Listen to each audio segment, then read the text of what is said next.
બાપા અત્યારે વાર વાગે બોલાવવાના કારણ આવો પ્રધાનજી આવો.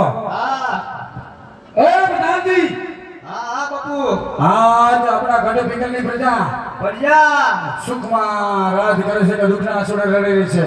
અરે બાપુ આપણી પ્રજાની હું વાત કરી દઉં તમારા જેવા રાજા હોય ને મારા જેવો પ્રધાની આપણી પ્રજા સુખી હોય. હા પ્રધાનજી હા હા હા હંમેશા માટે એમ જ આવવું જોઈએ.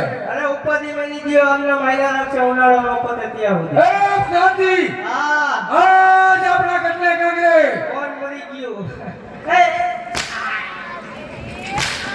બસ બસ બસ બાપુ આજ આપણા ગઢને કાંગરે હા હા મોરલા ટહુકા કરે છે પણ આજ કાળી કોયલ કકડા કરી રહી છે. હું વાત કરો ઈ ઈંડા મૂકવાની થઈ છે એ ના ના ના બસ બસ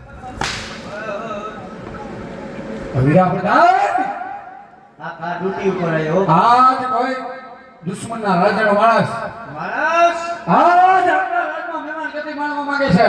આવે છે તો વીરા પ્રધાન હા આજ આપણા રાજમાં એવા સૌથી પહેલા કરો કેવા કરવું મળદની બરદી ન હોય નો હોય ત્યાં સિવાય અંદરનો માણસ કોઈ બહાર નહીં નહીં નહીં અને બહારનો માણસ અંદર ન હોવો જોઈએ.